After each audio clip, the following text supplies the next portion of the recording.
అదేవిధంగా కేంద్ర ప్రభుత్వాన్ని జాతీయ స్థాయిలో ఒక వైద్య రక్షణ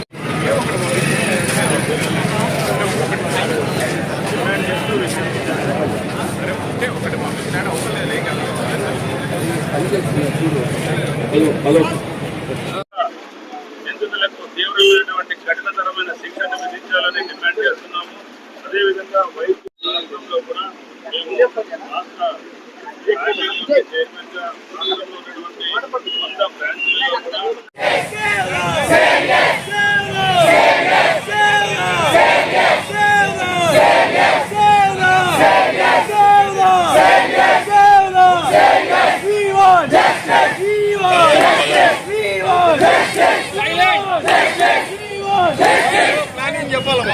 హలో హలో అదే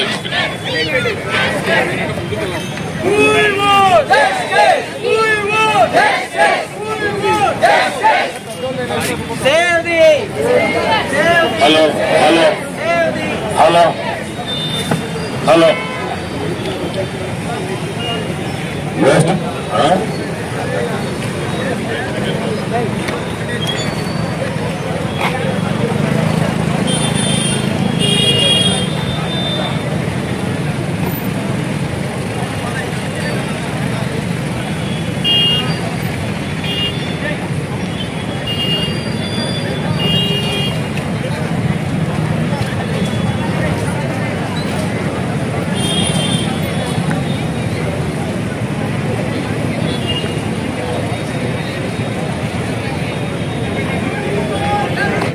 ఈరోజు వెస్ట్ బెంగాల్లో జరిగిన ఈ ఘటన చాలా బాధాకరము. ఇక్కడ మేమందరము ఇలా గుమ్మికూటం కూడా చాలా ఎంతో బాధాకరమైన హృదయంతో మేము ఇక్కడ ఉంటున్నాము. అసలు చెప్పడానికి కూడా అలివిగానంతగా ప్రాణాలకు తెగించి చేసే డాక్టర్లకి ఇలాంటి జరుగుతుందంటే బయట మామూలు ప్రజానికానికి ముఖ్యంగా మహిళలకు ఏ పాటి స్వాతంత్రం ఉందో, ఏ పాటి వాళ్ళకి వైద్య వృత్తి చేసుకోవడానికి ఉందో, భద్రత ఉందో మీరు గమనించాలి. సో సెంట్రల్ గవర్నమెంట్ తరఫు నుంచి అందరికి కూడా ఒక వైద్యులకు డ్యూటీలో ఉండగా వాళ్ళకి ఒక రక్షణ చట్టం ఖచ్చితంగా కావాలి. ఈ విధంగా చర్యలు తీసుకోవాలి. అదే కాకుండా ఎవరైతే ఇది చేశారో వాళ్ళకి ఖచ్చితంగా అతి కఠినమైన శిక్ష పడాలి. మరెవరు కూడా భవిష్యత్తులో ఇలాగా రిపీట్ కాకుండా చూడాలని కోరుకుంటున్నాను. మాకు సహకరించడానికి వచ్చిన ఫిజియోథెరపీ కానీ, డెంటల్ అసోసియేషన్ కానీ, లేదంటే మన students, JDN students, medical college students, nursing college students, అట్లనే Rotary club, Lions club, paramedics, అంతేకాకుండా ఇతర ఎన్జిఓస్, ఇంకా మెడికల్ రిప్రజెంటేటివ్స్ కూడా ఇక్కడికి వచ్చారు. అంతేకాకుండా మీరందరూ కూడా మీడియా మిత్రులు కూడా మాకందరూ సపోర్ట్ చేస్తున్నందుకు చాలా సంతోషం. Thank you very much.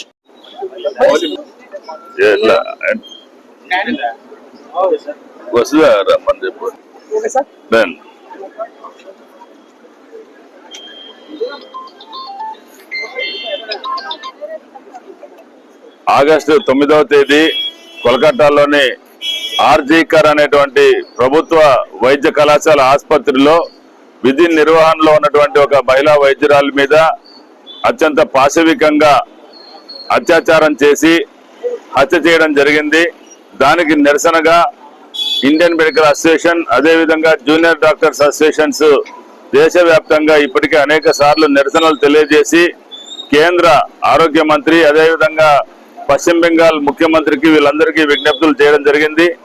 ఈ నేపథ్యంలో ఆగస్టు 14వ తేదీ రాత్రి కలకత్తాలో ఈ జరిగిన సంఘటన పైన నిరసన తెలియజేసినటువంటి వైద్యులు, వైద్య విద్యార్థుల మీద రౌడీ మూకలు దాడి చేసిన తర్వాత ఈ రోజు 17వ తేదీ ఉదయం నుండి 18వ తేదీ ఉదయం వరకు 24 గంటల సేపు అన్ని రకాల వైద్య సేవల్లో అత్యవసర సేవలు మినహాయించి పూర్తి స్థాయిలో బంద్ చేయాలని చెప్పేసి ఇండియన్ మెడికల్ అసోసియేషన్ దేశవ్యాప్తంగా పిలుపునిచ్చింది. అందులో భాగంగా ఆంధ్రప్రదేశ్ రాష్ట్రంలో కూడా రాష్ట్రంలో ఉన్నటువంటి 100 బ్రాంచ్లలో, పట్టణాలు, నగరాలలో అన్ని చోట్ల కూడా వైద్య సేవలు పూర్తి స్థాయిలో నిలిపివేయడం జరిగింది. దాదాపు 21,000 మంది ఐఎంఏ వైద్యులు, అదేవిధంగా 1000 మంది జూనియర్ డాక్టర్లు, 1000 మంది వైద్య విద్యార్థులు ఈ రోజు రోడ్డు మీదకి వచ్చి ఈ విధమైనటువంటి పాశవికంగా జరిగినటువంటి దాడిని తీవ్రంగా ఖండిస్తున్నాము. ఈ సందర్భంగా ఇండియన్ మెడికల్ అసోసియేషన్ తరఫున, జూనియర్ డాక్టర్స్ అసోసియేషన్ తరఫున, మెడికల్ కాలేజీ స్టూడెంట్స్ తరఫున రాష్ట్ర కేంద్ర ప్రభుత్వాలని మేము డిమాండ్ చేస్తున్నాము.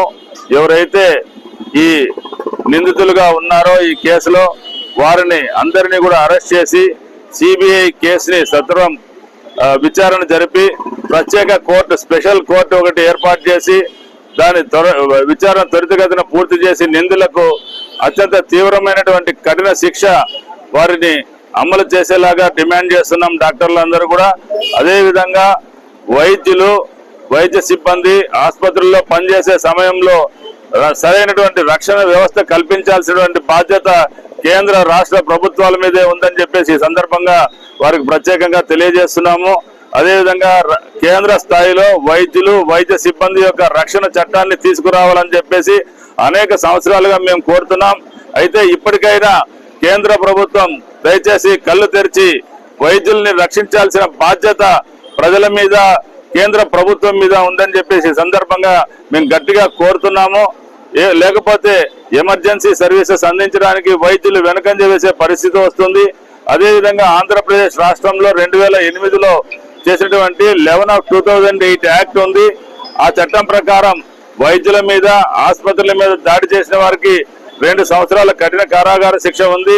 దాన్ని 7 సంవత్సరాల కారాగార శిక్షగా పెంపొందించి ఆ యాక్ట్ ను అమెండ్ చేసి కఠినతరం చేసి వైద్యులు స్వేచ్ఛాయుతమైనటువంటి వాతావరణంలో వారి సేవలు అందించడానికి అవకాశం కల్పించాల్సిందిగా ప్రభుత్వాలకి ప్రత్యేకంగా విజ్ఞప్తి చేస్తున్నాం.